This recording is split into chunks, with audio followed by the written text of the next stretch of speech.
Donc nous sommes en plein milieu de la Manche à Saint-Lô, donc en Basse-Normandie, près des côtes, où il fait vraiment bon vivre.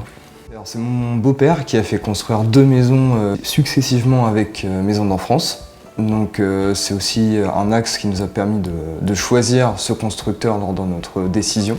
Parce qu'on avait un point de comparatif, on voyait aussi la qualité des finitions et de la construction.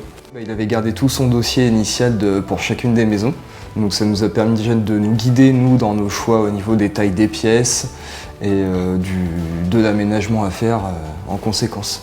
Donc on est sur une maison de 105 mètres carrés, donc composée de 4 chambres, et, de chacune entre 10 et 12 mètres carrés, et d'un salle-salon séjour de 55 mètres carrés. On est sur un terrain de 700 mètres carrés, maison comprise. On préfère une maison à étage qu'une maison de plein pied.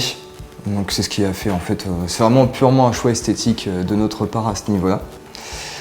Et donc on a voulu absolument quand même une chambre au rez-de-chaussée, pouvant servir si jamais un ou deux un jour a un souci. On ne sait jamais ce que la vie nous réserve, et même pour recevoir des gens c'est vraiment génial, parce qu'ils sont indépendants, ils ont leur propre salle d'eau, donc quand on reçoit de la famille c'est beaucoup plus facile. Tout s'est absolument bien passé du début à la fin, du départ de notre projet avec notre commerciale Julie qui nous a accompagnés vraiment tout au long des étapes. Donc le principe du parrainage, c'est-à-dire que notre beau-père nous a présenté Maisons d'Enfance et donc a obtenu un chèque de leur part en guise de remerciement. Dès qu'on avait une question, ils ont toujours été là pour nous répondre. Chose très importante, parce que c'est pas un petit projet.